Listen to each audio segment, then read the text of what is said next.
رسول اللہ صلی اللہ علیہ وسلم کی خدمت میں آئے، یا حبیب اللہ یہ فرشتے کو میں نے دیکھا اور یہ کلمات سنتے ہوئے، تو آپ نے فرمایا یہ تمہاری اذان ہے، اور جاؤ اور بلال کو کہو کہ وہ اذان دے۔ چنانچہ حضرت عبداللہ ابن زید ابن عبد ربی وہ اذان کے الفاظ آہستہ زبان میں کہتے رہے، اور حضرت بلال بلند آواز میں اذان کہتے رہے۔ آخر عمر میں حضرت بلال کی آنکھیں کمزور ہو گئی تھیں جی، اور صبح کی اذان میں اور رمضان کی اذان میں کئی دفعہ مغالطہ ہوتا، تو پھر رسول اللہ صلی اللہ علیہ وسلم نے انہیں معزول نہیں کیا، حضور نے یہ کیا کہ رمضان میں 2 مؤذن مقرر کیے، ایک حضرت بلال اور ایک حضرت ابن ام مکتوم جو نابینا تھے، اور حضرت بلال کو فرمایا کہ تم سحری کی اذان دو گے۔ سحری کی اذان میں تو کوئی مغالطہ نہیں، کسی وقت بھی اٹھ جاؤ، سحری کی اذان دیتے تھے۔ اور حضرت ابن ام مکتوم کو فرمایا گیا کہ تم فجر کی اذان دو گے۔ یہ بظاہر عجیب بات ہے کہ جس کو بالکل کچھ دکھائی نہ دے اس کے ذمے یہ ہے کہ فجر کی اذان دے، اور جس کی آنکھیں جو ہے ان کا بصارت کا نور اچھا خاصا ہو ان کے لیے فرمایا گیا۔ اس لیے کہ حضرت بلال خود اذان دیا کرتے تھے اور اپنی ثوابدید پر اذان دیا کرتے تھے، اور حضرت عبداللہ ابن ام مکتوم، حضرت عمر ابن ام مکتوم رضی اللہ عنہ خود اذان نہیں دیا کرتے تھے اپنے ثوابدید پر، بلکہ چند لوگ جو انتہائی معتمد ہوتے تھے وہ کہتے فجر ہو گئی تو پھر وہ فجر پر اذان دے دیا کرتے تھے۔ حضور صلی اللہ علیہ وسلم فرماتے کہ لا یغرنکم اذان بلال، بلال کی اذان تمہیں دھوکے میں نہ ڈالے، وہ تو سحری کے لیے اذان کہتے ہیں، تم کھاتے پیتے رہو اور کھانے پینے کا سلسلہ جاری رکھو یہاں تک کہ ابن ام مکتوم اذان دیں، اس لیے کہ وہ اذان اس وقت دیتے ہیں جب ٹھیک فجر طلوع ہو جاتی ہے۔ حضور صلی اللہ علیہ وسلم کے اور بھی بہت سے مؤذن تھے، لیکن سب میں لاڈلے اور پیارے مؤذن حضرت بلال تھے، اور حضرت بلال کو بڑی سعادتیں حاصل ہیں۔ حضور صلی اللہ علیہ وسلم کی معیت، حضور سے دعائیں لینا، اور آقا اور مولا صلی اللہ علیہ وسلم کے ساتھ سفر و حضر میں رہنا، سبحان اللہ، اس سعادت کے قربان جائیے، یہ تو سب سے بڑی سعادت ہے۔ لیکن اس کے علاوہ یہ کہ حضرت بلال رضی اللہ عنہ پہلے مؤذن، اور یہ بھی سعادت ہے کہ مکہ مکرمہ کی فضاؤں میں جب گئے اور سرزمین مکہ پر قدم رکھا تو حضرت بلال کو یہ اعزاز ہے کہ کعبۃ اللہ کی چھت پر کھڑے ہو کر اذان دی۔ حضرت بلال نے کعبۃ اللہ کی چھت پر کھڑے ہو کر اذان، اور حضور صلی اللہ علیہ وسلم نے جب کعبۃ اللہ شریف کا دروازہ کھلوایا اور آپ داخل کعبہ ہوئے تو جن ہستیوں کو اندر جانے کا رسول اللہ صلی اللہ علیہ وسلم کے ساتھ اعزاز ملا ان میں سے ایک حضرت بلال بھی ہیں۔ حضرت بلال سے لوگ پوچھتے تھے حضور صلی اللہ علیہ وسلم جب بیت اللہ میں داخل ہوئے تو آپ نے نماز کہاں پڑھی؟ تو حضرت بلال رضی اللہ عنہ جی بڑے اعتماد کے ساتھ، بڑی محبت کے ساتھ رسول اللہ صلی اللہ علیہ وسلم کا انداز اترنے کا، حضور کی نماز کا انداز، اور وہ ستون جہاں آپ نے نمازیں پڑھی، نماز ادا فرمائی اور جتنی رکعت پڑھی حضرت بلال رضی اللہ عنہ سے بیان فرماتے تھے۔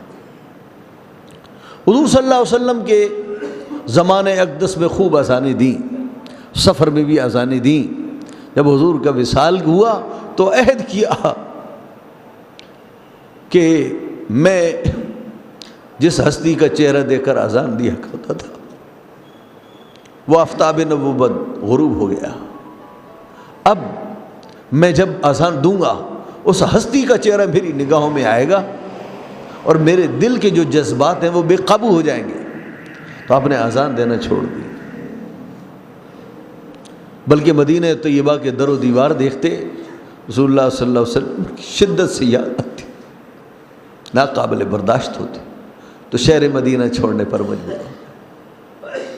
حضرت ابوبکر صدیق نے روکا، فرمایا اس لیے روک رہے ہو کہ تم نے مجھے آزاد کیا تھا؟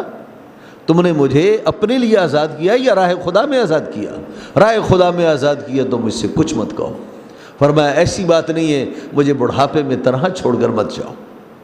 تو حضرت بلال رضی اللہ عنہ نے ان کا کہنا مانا، پھر حضرت فاروق اعظم کے زمانے میں ملک شام میں ہجرت فرما لی، غزوات میں اور جنگوں میں رہتے تھے۔ تو ایک بار خواب میں آقا اور مولا صلی اللہ علیہ وسلم تشریف لائے، آپ نے اپنی زیارت کرائی، فرمایا بلال یہ کیا جفا اور بے وفائی ہے کہ تم میری زیارت کو بھی نہیں آتے؟ بس آنکھ کھلی، جذبات دل میں متلاطم ہیں، دل ہے قابو سے باہر ہے. بس وہیں سے سفر رخت سفر باندھا، اونٹنی لی اور اس وقت دم لیے جب شہر مدینہ میں پہنچ گئے. حضور کے روضہ کریم پر آئے، مدینہ طیبہ کے بچے لپٹ رہے ہیں، لوگ لپٹ رہے ہیں. بلال کو دیکھ رہے ہیں تو زمانے نبوت کی وہ آذانیں یاد آ گئی. رسول اللہ صلی اللہ علیہ وسلم کی زندگانی کا منظر نگاہوں میں آ گیا. تو حسنین کریمین کو دیکھا تو لپٹ کے بہت بہت روئے، بے قابو ہو گئے. تو حسنین کریمین نے کہا ہماری ایک درخواست ہے. کیا؟ فرمایا کہ آج صبح کی اذان بلال تم نے دینی. تو فرمایا میں نے تو اپنے دل سے عہد کیا تھا کہ وہ نورانی ہستی اور نورانی چہرہ، آفتاب نبوت کی کرنیں اب میری نگاہوں میں نہیں ہیں. وہ میری نگاہوں میں تھے تو میں اذان دیتا تھا. اب میری ہمت نہیں ہے کہ میں اب اذان دوں، لیکن تم میرے رسول کے جگر پارا ہو، میرے حبیب مدنی صلی اللہ علیہ وسلم کے فرزند ہو، میں تمہاری درخواست کو ٹال نہیں سکتا.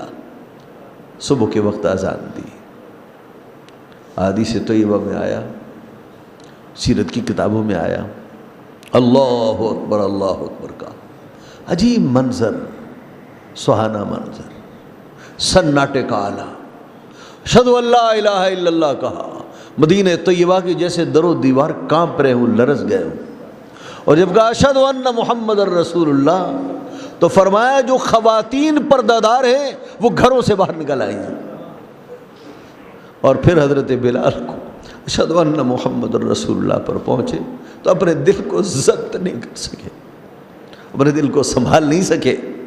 پھر روتے ہوئے آنسو بہاتے ہوئے ملک شام واپس چلے گئے. جب سرکار کی قبر مبارک پر پہنچے تو لپٹ کے روئے، زاروں قطار روئے، اپنی رخساریں قبر مبارک پر ملتے تھے. یہ حضرت سیدنا بلال رضی اللہ عنہ جنہوں نے رسول اللہ صلی اللہ علیہ وسلم کا ایسا توق غلامی پہنا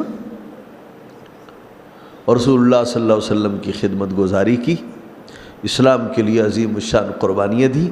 حضور کے ایسے محبوب بن گئے کہ حضرت فاروق اعظم جیسا شخص کہتا ہے بلال سیدنا، بلال تو ہمارا سردار ہے، ہمارا سید ہے. حضور صلی اللہ علیہ وسلم کو بہت عزیز تھے. کسی صحابی نے ان کو کہا کہ وہ کالی کے بیٹے. حضور صلی اللہ علیہ وسلم بہت غضبناک ہوئے. آقا اور مولا صلی اللہ علیہ وسلم کو بہت غصہ آیا. فرمایا کہ تم کہتے ہو کالی کے بیٹے؟ تم نے بلال کو گالی دی کالی کے بیٹے؟ کیا کسی کالی کا بیٹا ہونا جرم ہے؟ میری بھی ایک ماں کالی تھی، میری دو مائیں ہیں.